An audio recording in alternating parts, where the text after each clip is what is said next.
Hello guys, so today's video mga unday taninyo og durian guys. Tag 60 ang kilo og nipalit mig bali duha ka kilo.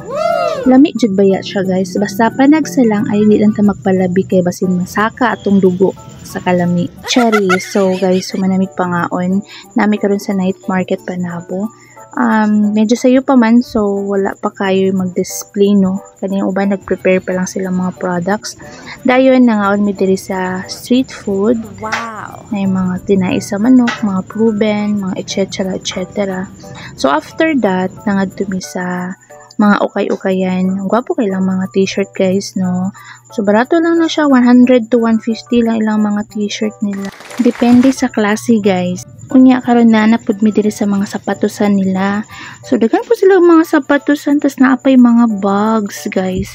Nindot ilang mga bags.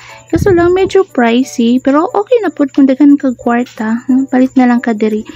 Ay kakit aning bag na pang bata. Di gini siya mabasa ba? Kay waterproof man ata ni siya. Nindot kanipong pula o nindot po kaayo. So pagkaman sa bags guys na napunta sa mga sapatos nila, daghan pud sila mga klase-klaseng sapatos diri ni mga panglalaki, pangbabae, pangbata. Ug ikaw kung gusto kag mga lig-on na mga sapatos nga quality jud, pwede ka diri. Tas kung nag-budget ka, pwede kay ka diri. Pero kung medyo maselan ka, ay na lang kay more dili di pasado si Montes. Kay na pa jud mi nakita na sandal na siya keyboard unsa way tawag ana basta bag-o pa siya na pa siya mga patagtag na lalaman ay 100 pesos lang ni siya diri. Nindot na mga pangbata guys. So kani cute po kayo. So diri lang taman guys. Thank you sa pagtanaw. Bye. Wow!